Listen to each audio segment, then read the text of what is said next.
Hi friends, అందరికీ welcome to CV aqua. మనం beta breeding అయితే చాలాసార్లు అయితే పెట్టాం, కానీ ఎంత విచిత్రంగా అయితే ఇప్పుడు బీటా బ్రీడింగ్ అయితే అవ్వలేదన్నమాట. బీటా బ్రీడింగ్ ఇలా కూడా అవుతుందని కూడా డౌట్ వచ్చింది. అసలు మ్యాటర్ ఏంటంటే ఫుల్గా బబుల్ నెస్ట్ అయితే పెట్టింది అనమాట మేల్ బీటా ఫిష్. అలాగే ఫీమేల్ కూడా ఫుల్ ఎగ్ లోడ్తో ఉందని అయితే నేను ఇంక ఇవి రెండింటిని బ్రీడింగ్కి అయితే పెట్టా. ఇలా బ్రీడింగ్కి పెట్టి నైట్ అంతా వదిలేసాను అనమాట. ఇంకా పొద్దుడు చూసేటప్పటికైతే మేల్ ఫుల్ చితగొట్టేసింది. ఫీమేల్ అయితే హైపర్ యాక్టివ్గా ఉంది. అసలు ఇంకో 1 or 2 hours ఉంచితే ఆ మేల్ కూడా చచ్చిపోతుంది అనమాట. అంత అలా అయితే కొట్టింది దాన్ని. ఇంకో 1 week మంచిగా ఫీడింగ్ ఇచ్చి అప్పుడు బ్రీడింగ్ అయితే పెడదామని ఇంకైతే సెపరేట్ చేస్తాను అనమాట. ఈ రెండింటిని సెపరేట్ చేసి నెక్స్ట్ డేకి అయితే ఫుల్గా ఎగ్స్ అయితే పెట్టేసింది అనమాట. ఇక్కడ క్లిప్ కూడా యాడ్ చేస్తున్నా, చూడొచ్చు.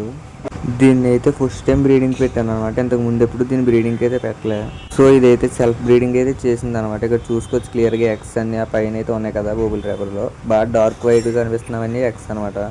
ఇంక ఇవన్నీ కూడా అన్ఫర్టైల్ ఎగ్స్ అనమాట. మేల్ సహాయం లేకుండా ఎగ్స్ పెట్టింది కాబట్టి ఇవైతే బేబీస్ అవ్వవు. మన ఛానల్ 2Kకి అయితే దగ్గరగా ఉందన్నమాట. ఇంకెవరైనా సబ్స్క్రైబ్ చేయకపోతే సబ్స్క్రైబ్ అయితే చేసుకోండి. ఫైనల్గా వీడియోకి అయితే ఇంతే. నెక్స్ట్ వీడియోలో మళ్ళీ కలుద్దాం. By by. కింద కనబడే సబ్స్క్రైబ్ బటన్ నొక్కి పెట్టుకోండి.